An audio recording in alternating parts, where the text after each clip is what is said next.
The ultrasound photos sat on our kitchen table like a loaded gun. My wife, Amanda, had her hand protectively over her stomach, tears streaming down her face. "I'm 12 weeks pregnant," she said, "and before you ask, yes, we're keeping it." I should have been happy. We'd been trying for 2 years. Fertility treatments, negative tests, heartbreak after heartbreak. But something in my gut twisted. 12 weeks? I repeated slowly. Amanda, I've been on offshore oil rigs for the last 4 months. I've been home exactly 6 days total. Her face went red. It happened during one of your visits, obviously. Which visit? Does it matter? Her voice rose. Are you seriously questioning me right now? I'm carrying your child. I stared at the ultrasound, at the date in the corner, at my wife's defensive eyes, and I said the words that would detonate our marriage. I want a paternity test. The room exploded. Amanda screamed. Her mother, Carol, who'd been listening from the living room, stormed in like a hurricane. "How dare you accuse my daughter?" But then Carol stopped mid-sentence. She looked at the ultrasound, at the date, at Amanda's face, and something changed in her eyes. "Actually," Carol said quietly, voice like ice, "I think a paternity test is an excellent idea." Amanda's face went white. "Mom? Get the test, Amanda. Prove him wrong." The silence that followed told me everything I needed to know. If you want to know what happened when the results came back and why Amanda's own mother turned against her, hit subscribe, because what that DNA test revealed destroyed more than just my marriage. My name is James Mitchell. I'm 34 years old, and for the last 8 years, I've worked as a drilling engineer on offshore oil platforms in the Gulf of Mexico. It's not glamorous work. 2 weeks on the rig, 1 week home. Sometimes longer rotations when projects run over. You live in a metal box in the middle of the ocean, breathing diesel fumes and salt air, working 12-hour shifts in conditions that would break most men. But it pays well, 6 figures, enough to buy a house in Baton Rouge, enough to support a family. That was always the plan. Work hard, save money, build a life. Amanda and I met 7 years ago at a friend's wedding. She was a nurse at Our Lady of the Lake Hospital, working in pediatrics. Beautiful, kind, great with kids, everything I thought I wanted. We got married 3 years later. Small ceremony, her family, my family, promises made under a Louisiana sun. For the first few years, it was good. I'd come home from the rig and she'd have dinner waiting. We'd spend my week off doing normal couple things, movies, dinners, visiting her parents. Then we started trying for a baby. 2 years of trying. 2 years of hope and disappointment. Month after month, negative pregnancy tests, Amanda crying in the bathroom, me feeling helpless, wondering if it was my fault. We saw specialists, fertility doctors with expensive offices and sympathetic smiles. They ran tests. Everything came back normal. Unexplained infertility, they called it. "Just keep trying," the doctor said. "Sometimes it just takes time." So we kept trying. But my work schedule made it difficult. 2 weeks gone, 1 week home. We had to time everything perfectly, track ovulation, plan my visits around her cycle. It became mechanical, clinical. The romance died somewhere between ovulation kits and scheduled sex. Amanda grew distant, frustrated. "Maybe if you had a normal job," she'd say. "Maybe if you were home more." "I'm doing this for us," I'd reply. "For our future." "What future?" she'd snap. "We can't even have a baby." The fights got worse, the silences longer.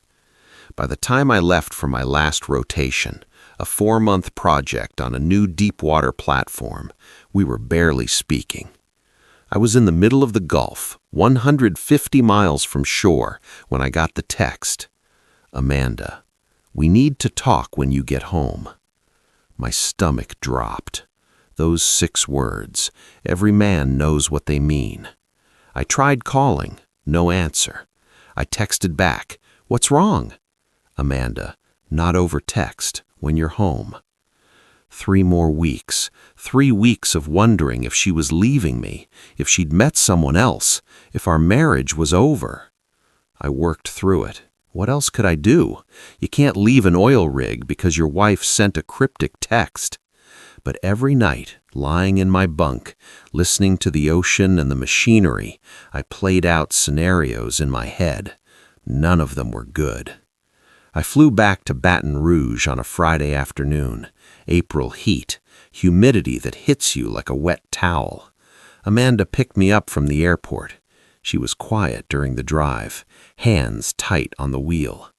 "Are you going to tell me what's going on?" I asked. "When we get home." We pulled into our driveway, a small 3-bedroom house in a quiet subdivision. The lawn needed mowing. I'd have to do that tomorrow. Inside, the house smelled like vanilla candles and something else. Tension. Amanda's mother, Carol, was sitting on our couch. That was the first red flag. Carol never just stopped by. "James," she said, standing. "Good to see you." "Carol," I nodded. "What's going on?" Amanda sat down at the kitchen table, pulled something from her purse. An ultrasound photo. She slid it across the table. "I'm pregnant." For a moment, I couldn't process it. After 2 years of trying, of negative tests, of doctors saying, "Just keep trying," she was pregnant. I should have felt joy, relief, excitement. Instead, I felt cold. I picked up the ultrasound, black and white image, the familiar blob shape, measurements in the corner, and a date, 12 weeks, 4 days. I did the math in my head, fast. 12 weeks ago, I was on the rig. I'd been gone for 4 months. I'd been home exactly 6 days total during that time, spread across 2 brief visits.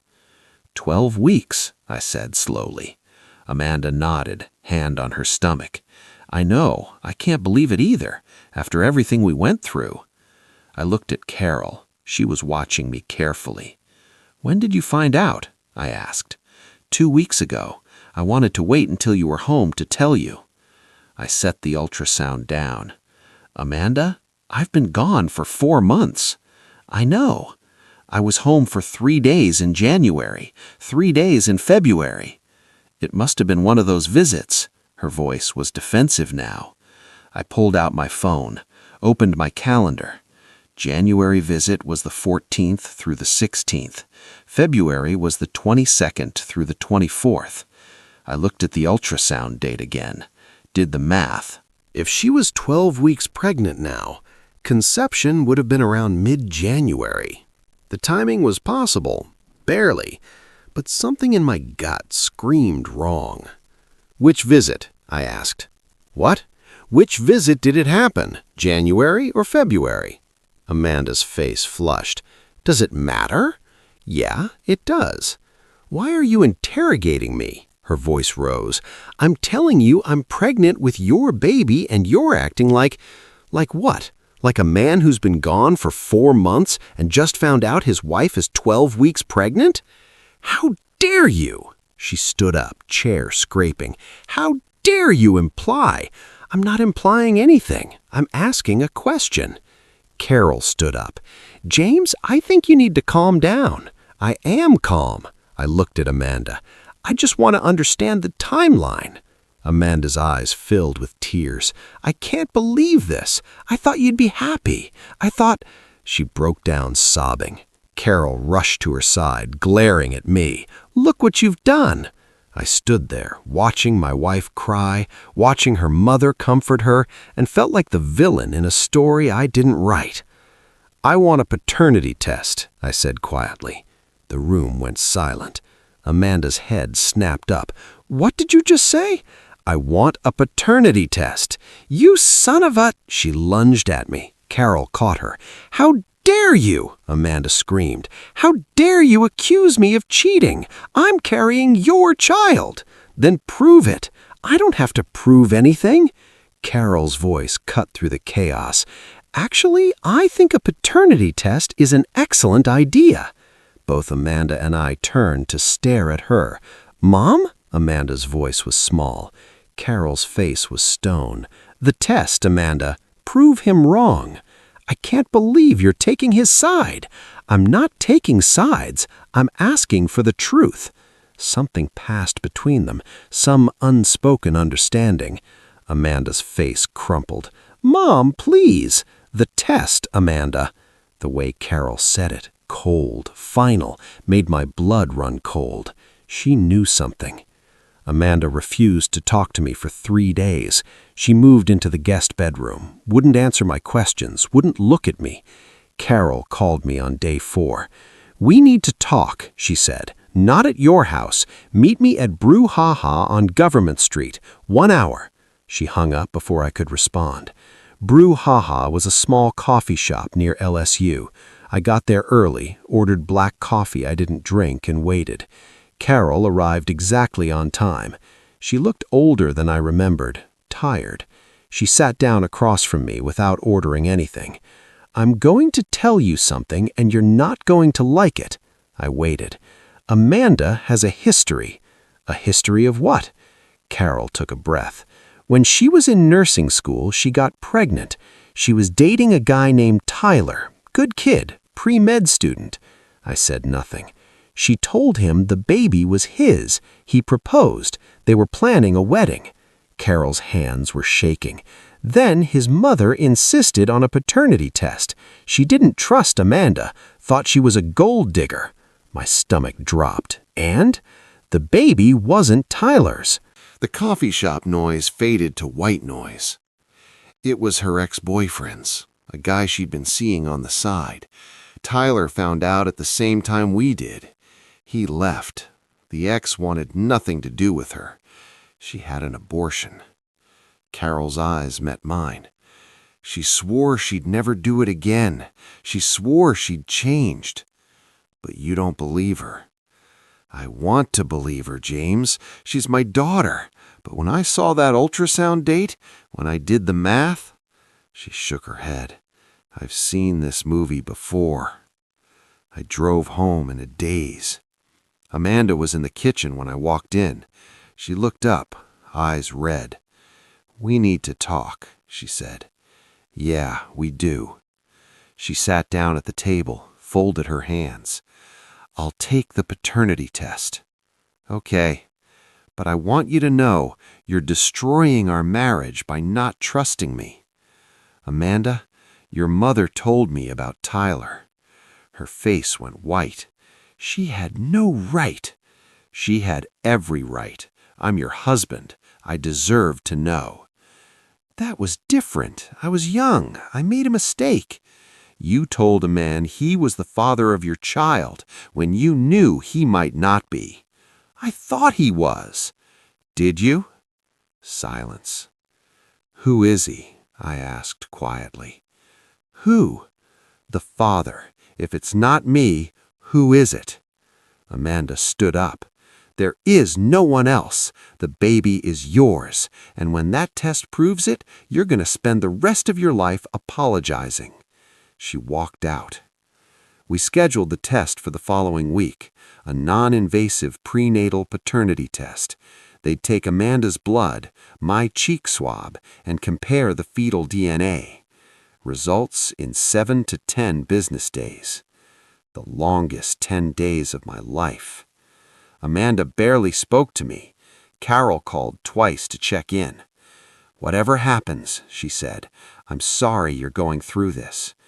Why are you helping me? I asked. She's your daughter. Because I love my daughter, but I also know who she is, and I won't let her destroy another good man. Day 8, the call came. I was at work, actually, back on the rig, starting a new rotation, when my phone rang. Unknown number. Mr. Mitchell? Speaking. This is Dr. Sarah Chen from DNA Diagnostics Center. I have your paternity results. My heart stopped. Would you like me to email them, or would you prefer I explain over the phone? phone, please." I heard papers rustling. "Mr. Mitchell, based on the DNA analysis, you are excluded as the biological father. The probability of paternity is 0%. The rig disappeared. The ocean, the noise, everything. 0%? I repeated. "Yes, sir. I'm very sorry." "Can you email me the full report?" "Of course. Is there anything else I can help you with?" "No, thank you." I hung up, stood there on the deck of an oil rig in the middle of the Gulf of Mexico, 150 miles from shore, and felt my marriage die. I called Amanda. She didn't answer. I called Carol. She picked up on the first ring. "The results came in," I said. Silence. "I'm not the father." I heard her exhale. "Oh, Amanda. I need to know who he is." "I don't know. She won't tell me." "Carol, I'll find out. Give me 24 hours. She hung up.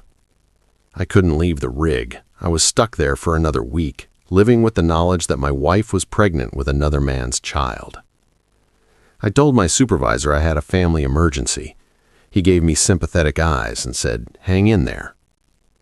If only he knew. Carol called back that night.